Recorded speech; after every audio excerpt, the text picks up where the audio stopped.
Why does time warp on psychedelics? Because the brain has no single clock. It constructs the feeling of duration, and psychedelics change how. In controlled studies, psilocybin measurably distorted time. People could no longer accurately reproduce intervals longer than about 2.5 seconds and couldn't keep pace with a slow beat. Whitman et al., 2007. A leading theory says your sense of time is built from interoception, the felt signals of your own body, tracked in the insula. Whitman, 2013.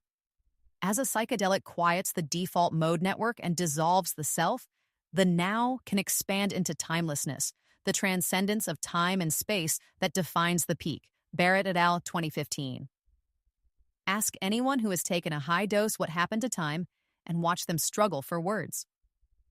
Time slowed. Time stopped. Time didn't exist.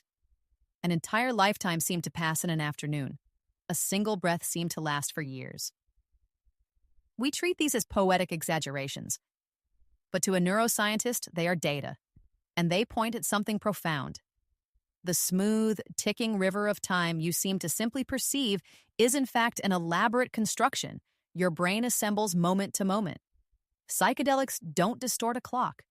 They reveal that there was never a clock to begin with. The clock that isn't there. Here is the first surprise. There is no single timekeeper in the brain. Your eyes have a retina, your ears have a cochlea, dedicated organs for their senses. But there is no organ for time. Instead, the brain stitches the feeling of duration together from many sources. Rhythms of neural firing, the pace of your attention, memory, emotion, and, crucially, the signals rising from your own body. Because duration is assembled rather than measured, it is fragile and pliable. Fear stretches a car crash into slow motion. Boredom drags an hour to a crawl. Flow makes an afternoon vanish. Time perception bends because it was never rigid. And a psychedelic is one of the most powerful levers ever found for bending it. What psilocybin does to the clock, measured, you can put numbers on this. In a careful study at the University of Zurich, Mark Wittmann, Franz Vollenweider, and colleagues gave healthy volunteers psilocybin and ran them through classic timing tasks. Reproducing intervals, tapping to a beat, judging durations. Wittmann et al., 2007. The results were clean and striking. Psilocybin left short intervals largely intact, but selectively broke longer ones.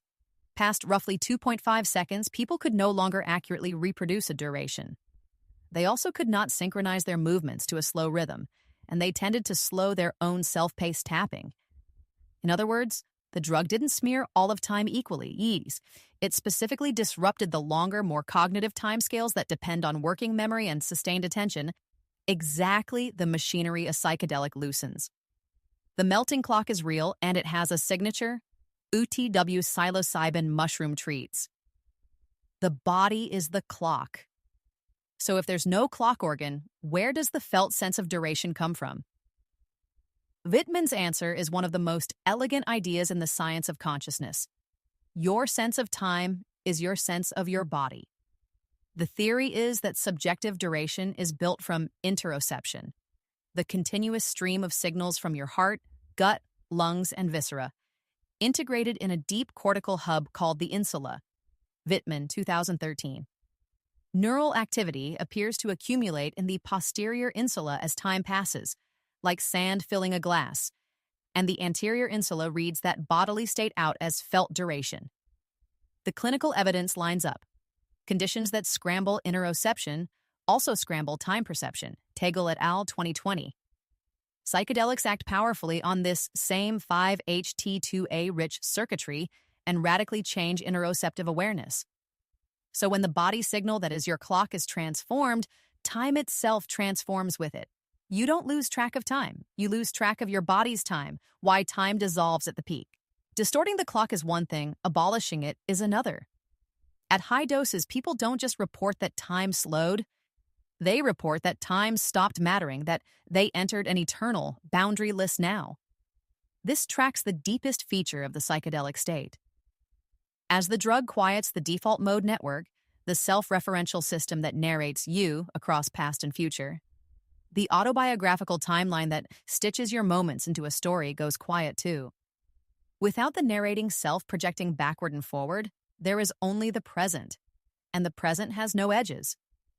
This is why transcendence of time and space is one of the 6 defining dimensions of the mystical type experience on the MEQ30, Barrett et al., 2015, and why it fits the entropic brain. As ordinary constraints loosen, the tidy sequence of clock time gives way to something wider and stranger. Timelessness isn't the absence of experience, it's the self stepping out of the current. Join the OOTW sacrament, the oldest prayer, remembered, the gentle dissolving of the self into light, held in ceremony by a master facilitator. Sit with our community first. A free live weekly circle on Zoom. No commitment, simply a conversation. Why a melting clock might heal.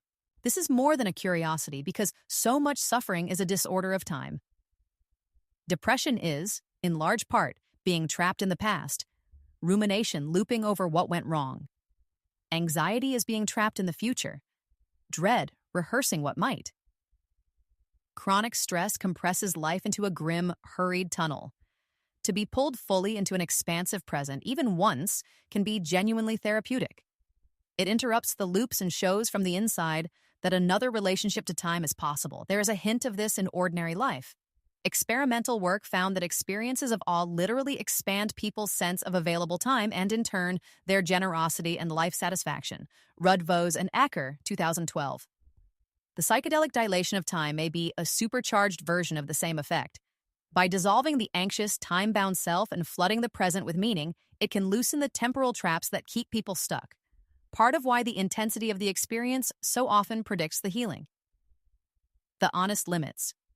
Keep the claims proportionate. The core finding that psilocybin measurably distorts longer interval timing is solid, but it comes from small early studies, and the exact circuitry of time is still debated. The insula interoception model is compelling, but not the only account, and rival theories emphasize the basal ganglia, dopamine, and distributed cortical rhythms. The link from time distortion to healing is a plausible bridge, not a proven mechanism. Awe expands time is a lovely result, but a modest one, and the therapeutic story rests on correlation. Set and setting matter enormously, too. The same dissolution of time that feels sacred in a supported session can feel like a terrifying, never-ending bad trip when someone is frightened and believes it will never end. What is genuinely established is remarkable on its own. Time is not a fixed backdrop, but a construction of the living brain. Psychedelics reliably and measurably bend it. And in that bending, we glimpse how consciousness builds the river we normally just float down. OOTW. Journal is educational and does not provide medical advice. Psychedelics remain controlled substances in most countries and are not safe for everyone, including people with a personal or family history of psychosis or bipolar disorder, and those on serotonergic medications. Nothing here is a recommendation to use any psychedelic. If you are struggling with your mental health, please reach out to a qualified professional.